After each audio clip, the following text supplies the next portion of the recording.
Do you think this dethrones the Steam Deck? Yeah, absolutely. I want people to get the best, right? Yeah. Not Trash. Yeah. Trash. Why would you want to pay $70 for a Cyberpunk when you could pay like way less than that? Welcome to the very first episode of Tom's Guide's Handheld Showdown, where the best gaming handhelds available right now in 2025 will battle it out to see which one is crowned the ultimate handheld gaming console. It feels like more and more companies are getting into the handheld space, and this feels like the new frontier for gaming. We asked you guys on socials to rank your favorite handhelds, and after tallying up the most mentioned devices and where they landed, we vetted the picks with our team, people who've actually used these devices, to make sure the matchups make sense. So we've settled on 8 devices, but even though more have been announced, I'm looking at you, Acer. They're still not available to purchase. If you disagree with the seating, well, it's our bracket, our video, so I hope you can get over it. Tony and I will be using our years of experience to give you a rundown on each device and why we think it should go through to the next round. We'll then throw it back to you, the audience, to vote and see which device progresses. Voting will take place here on the channel and tomsguide.com, so make sure you're subscribed and you hit that bell so you don't miss the notification when the poll drops. We will then tally up the votes each week and announce the winners in the next video, where 4 will become 2 and finally 2 will become 1 when we announce our winner at the end of the month. So, Tony, what are you feeling about this competition? No, I am super excited. We have some of the best handhelds out there, and this is a market that just keeps growing and growing and growing, and I'm eager to see which one comes out on top. So without further delay, let's find out who's going head-to-head in episode 1.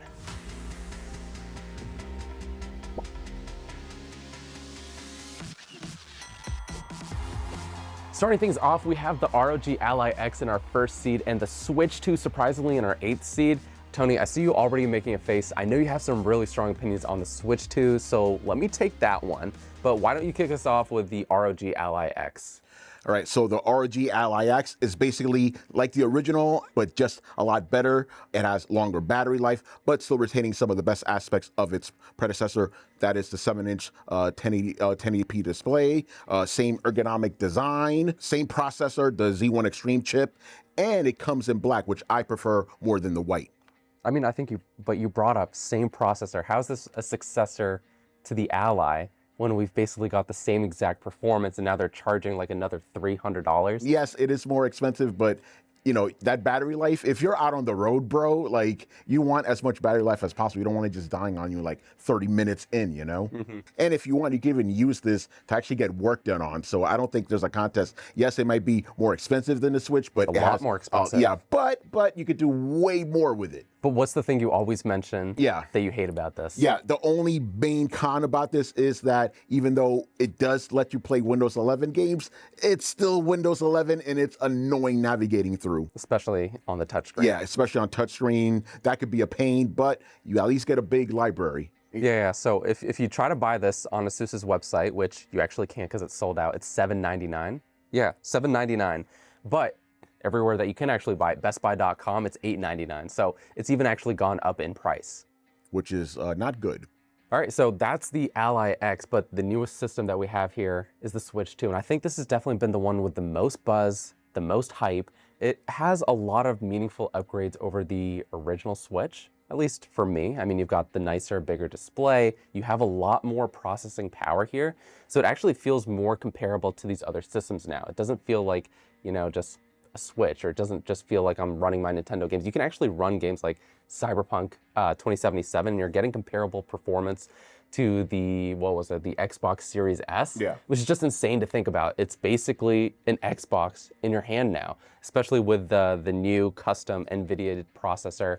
I also think like a really big win with this is the portability. Like, Nintendo hasn't forgotten that the whole point of this is taking it on the go, and compared to every other system that we have on the list now, this is the one that feels most comfortable using for a long time. Yes, maybe the Joy-Cons aren't the most ergonomic, especially for certain games, but it's lightweight, you still have a really big screen, and you're not gonna get tired as quickly when you're playing this. Till Nintendo can release some first-party games that are truly, like, compelling, I don't know, maybe Pokemon ZA will convince me to finally make the plunge and spend $450 on this. But here's another bummer, and you brought this up when you mentioned the Ally X. We have access to not just Windows games. We can buy games on Steam, GOG, Ubisoft, whatever. Sales. Nintendo is always going to be charging us full price if we buy every single time. Every single time. And they're the ones pushing for the $70 and $80 games that now a lot of other people are like, oh, we can charge that much for games? And like, you know, you kind of made my point for me. Yeah, this is great for Nintendo games. If you're a Nintendo fan, fantastic. But, you know, I think more people are, you know, they want third-party support, right? And you're going to get it on something like this. Those are our thoughts on the Ally X and the Nintendo Switch 2. And now it's down to you. Once you've finished watching here, go to the post tab on our channel and leave your vote. Are you going with the ROG Ally X or the Switch 2? It's all up to you. I mean, our show's up to us, but it's all up to you. The next matchup as we head across to the other side of the bracket is the battle of the Steam Decks.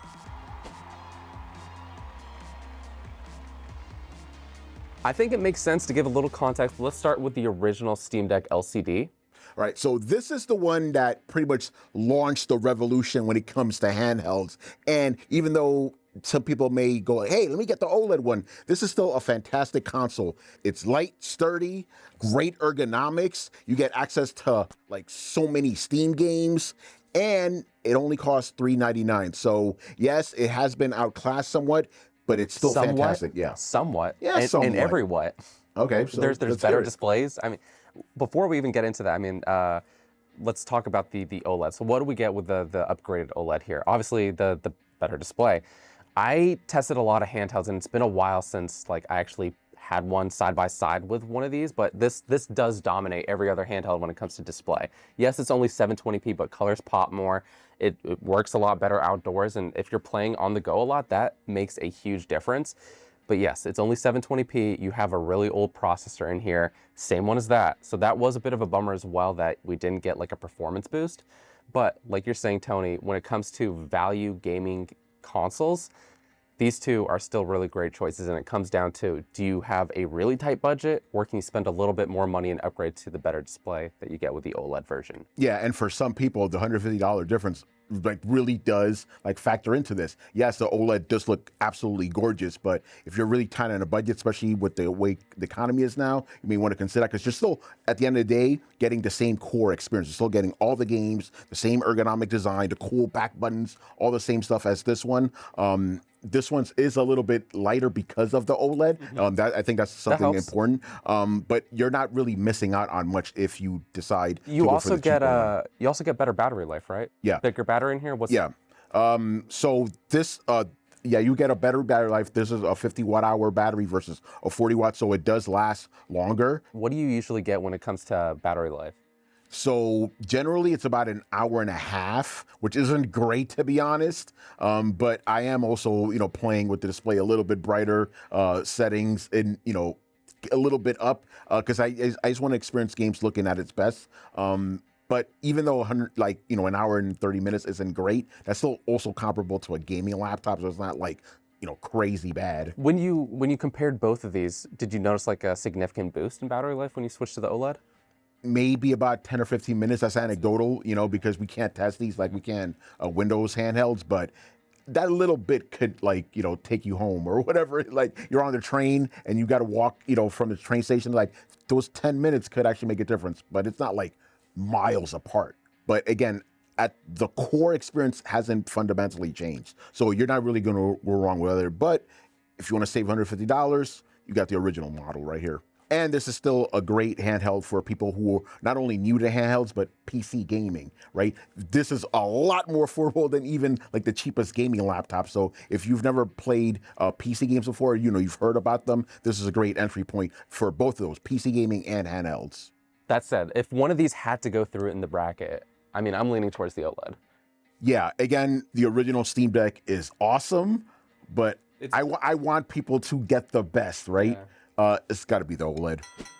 All right, let's now move on to our third matchup. And Tony, I think you're going to find this one really exciting. We've got the original Ally, and we've got the SteamOS version of the Lenovo Legion Go S. Yeah, this is what I've been waiting to talk about. So let's get into it.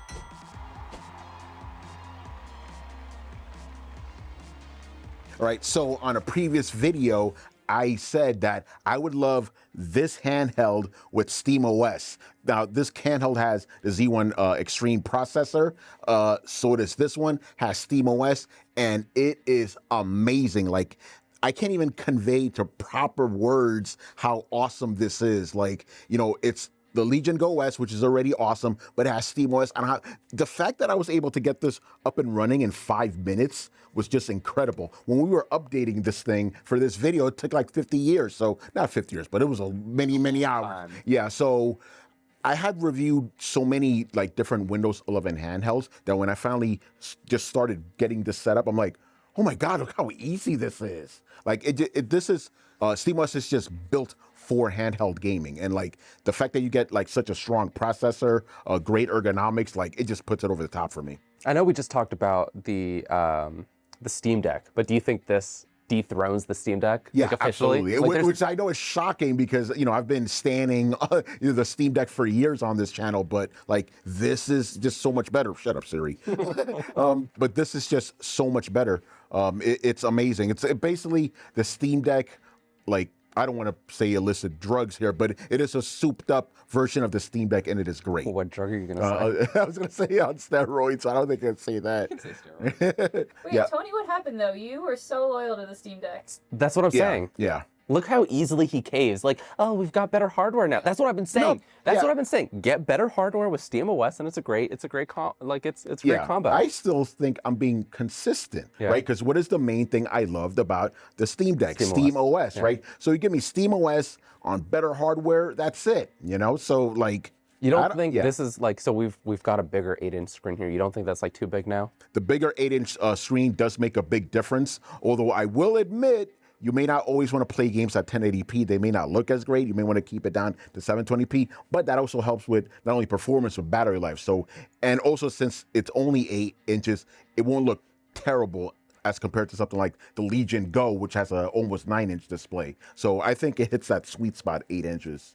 But what do you think about this? We've got the smaller, older, but way more affordable ROG Ally. It starts at what, $599 now? Yeah, at the time of this recording, with the that's Z1, changing, which isn't too far from Z1 the Z1 Extreme. Extreme. The Z1 Extreme, I think, goes for like $699. So for $100 more, you get basically the same exact performance. But that starts at what, $829? Well, it actually starts at $599 with the Z2 Go. But with the Z2 Go, which is not a great chip. Yeah, trash. Let's just be honest here. You would want to go with the Z1 Extreme, which is going to bump it up to $899. Pretty hefty. I think that's too much. You still get 32 gigs of RAM. That's too much. You can't take advantage of the full 32 gigs. Well, what is the key difference? SteamOS. SteamOS. I can get SteamOS on here for free. I could do it day one. I can do it right now. Yeah. I can do it right now. Yeah. How long is that going to take you? Who cares? It's Who cares? Bro, it's going to take you a long time. Try once and done. Yeah, but you know what I need to do to get SteamOS running on this? Turn it on. That's it. That's all I got to do. I don't have to go through installing, Linux and all this other crap. I will spend the 40 minutes or whatever to save $300. Like, listen, if you want to go through the hassle, be my guest. But if you just want a simple handheld experience, this is the one to get. But here's arguably the biggest deal breaker. And I pre-ordered this day one. I've owned this for over almost 3 years now. The reason I didn't install SteamOS, even though I really want to, is that some games like Overwatch 2 and other games with like anti-cheat software just won't run on SteamOS. Yeah. Like, so if you want like to play the most amount of games, if you want to play like emulators and all your other game libraries super easily without jumping through a bunch of hoops, Windows 11 is actually the winner. And even though the Ally X was overwhelmingly the #1 seed, I think the original Ally is still a really great pick for a lot of people, especially if you don't need the extra battery life that the more expensive Ally X offers and the 24 gigabytes of RAM, which a lot of games aren't going to take advantage of. If you want to save money and get the best value Windows 11 gaming handheld, this is it. And finally, rounding out our bracket in style, we have the Lenovo Legion Go versus the MSI Claw 8 AI+.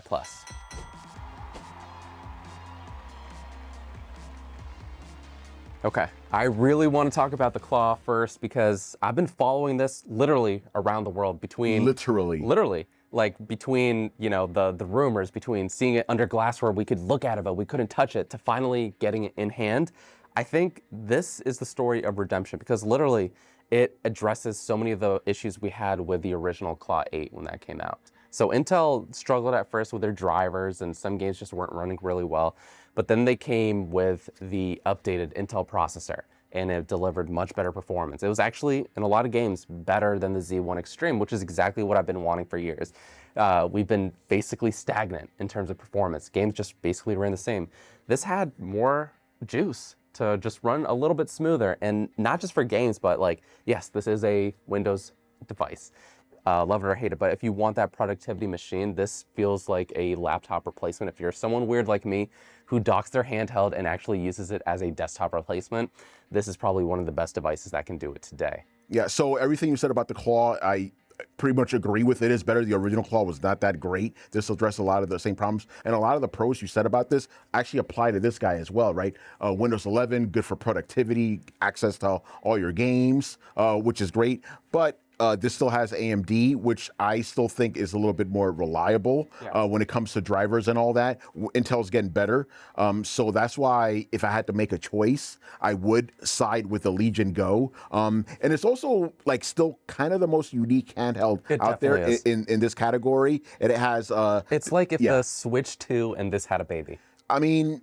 I can't disagree with that. Basically, that's what it is, right? You get a large 8-point-inch display. Larger? Yeah, larger. I mean, it is literally the largest right? handheld. I mean, this is 8-inch. Yeah. That's 8.8-inch. Yeah, you can tell the difference, yeah. They got the smaller bezels there, so that's a pro for it. I'll admit that. And just like the Switch, you could actually detach the controllers, which is actually really cool. And then one of my other favorite features is the fact that it has this big kickstand, because I will admit this thing is heavy, it is big, so I actually like to just keep it on the desk and play around with it that way. Right now, it's actually more expensive than it used to be at $749, but there's always a bunch of sales. Like currently at the time of this recording, it's $500, so not too bad at all. That's a steal.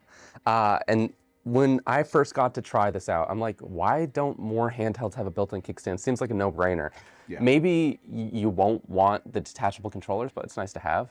But with a console this big, like this is pushing it. This is at what, 1.75 pounds, nearly 2 pounds of this guy. Big, yeah. This is heavy. So sometimes it would be nice to just be able to have a kickstand propped out. Even if I'm just playing on a table like this, I think that extra support there would be really nice. Yeah, because not everybody wants to hold a handheld all day. And even when I was reviewing this guy, I just literally just played it like this. It was just a lot more comfortable. But other things I like about it, like the analogs are nice and smooth, big D-pad, and the screen is just like enormous. Like you could actually get work done on this. Like obviously you maybe want to plug into like a monitor. That's better, you know. But let's just say you have to get work done in a pinch. This pointer right here, let me see if I can detach it, because it's the opposite of the Switch. You have to pull it down. You actually can kind of use it like a mouse. You ever do that? I have when I was testing it. It's not the greatest, but it does work. It cramps my hand way too. Yeah. No, I wouldn't use it all the time, but it is kind of cool. It even has a little touchpad here, just like the Steam Deck, which is kind of cool. That was cool, again, very unique system that people kind of forgotten about. Because this thing's so much bigger, performance does take a hit. You'll have to drop the frame rate to 720p, which does not look good on such a big screen.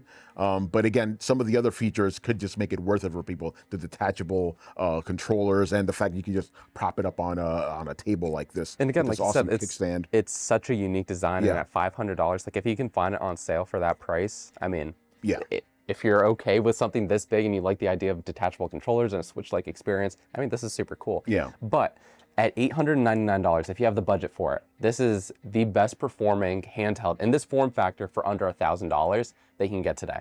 Now, one of the questions out there is like, should you buy this now? Because like I said, $500 is pretty good, right? Mm-hmm. But there is a Legion Go 2 on the horizon. May come out this year, and I actually got to check it out at CES, a prototype version of it. OLED display, which is already a huge advantage. The Z2 Go Extreme chip, that's going to be one of the configurations. So even though, yes, this is cheap right now, or cheap, or affordable, you may want to wait. Okay, and surprise, surprise, I would say you probably should wait as well, because we have the Claw A8? Yeah, they changed up the name scheme, but we've got the Claw A8 on the way. Me.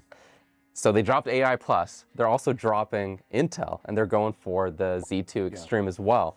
And I got my first look at that at Computex a few months ago. And in addition to like all the super fun colors, like, yeah, we're gonna get better performance, we're gonna get really great battery life, and it's gonna be in a bit more of a compact form factor. Okay, that's good, yeah. Yeah, because it is kind of big. And let me ask you this. Do you think them switching over to AMD is giving people options or admitting defeat? Haven't like articles come out that Intel's basically like bowing out? Yeah. Like, I think they basically said that, NVIDIA and AMD, they're the main players. So I don't even know if we'll see like a version of this in the future with newer Intel hardware. This is unique, but this, without question, has the best performance. So for under $1,000, if you want the best gaming performance that you can get in a handheld in this form factor, it's got to be the Claw 8 AI Plus. You know, I've noticed that you said every single one of your picks has been the best. How can all of them be the best, bro? Because they're the best for different categories. I'm trying to help everyone out here. So if you're on a budget, if you want the ultimate console, like there's one for everyone. And here's right, whatever. just making sure we're consistent. I'm very consistent. I mean, I'm not just shilling or defending one console here. I think there's like a lot to love and hate fairly about a lot of these consoles. And the reason we make these videos is because we love playing on these so much. And each year we're seeing them improve. And just like the last video, we saw like a weird Frankenstein between two of the consoles we loved come out. Who knows? Maybe next year we are going to get something more like a Switch 2, super portable, still easy to take on the go, but with the performance of something massive like the Claw 8 AI Plus. And here's the thing, there's nothing wrong with loving multiple, like you said, at the end of the day, we love all handhelds, but in this contest, there could be only one. And Tony, you said it best, we can only have one. We've given you every reason why these consoles deserve to move on to the next round, and now it's your decision, it's up to you. Check out the poll posted in the channel and at tomsguide.com to vote for which device you want to send to the next round. Oh, by the way, if you liked any of the handhelds we talked about in this series, you could find them all in the links down below.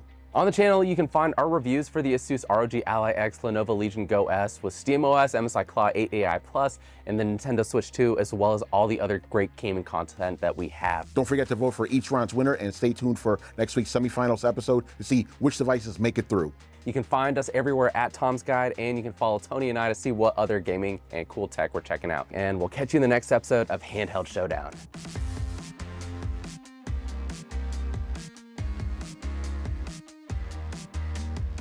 Yeah, that was pretty good. What do you think? It was all right. It was all right, yeah. Well, you're just mad because your precious ROG Ally isn't going to win, is it? You don't think it's going to win? No, I don't think so. I don't think it's going to win either.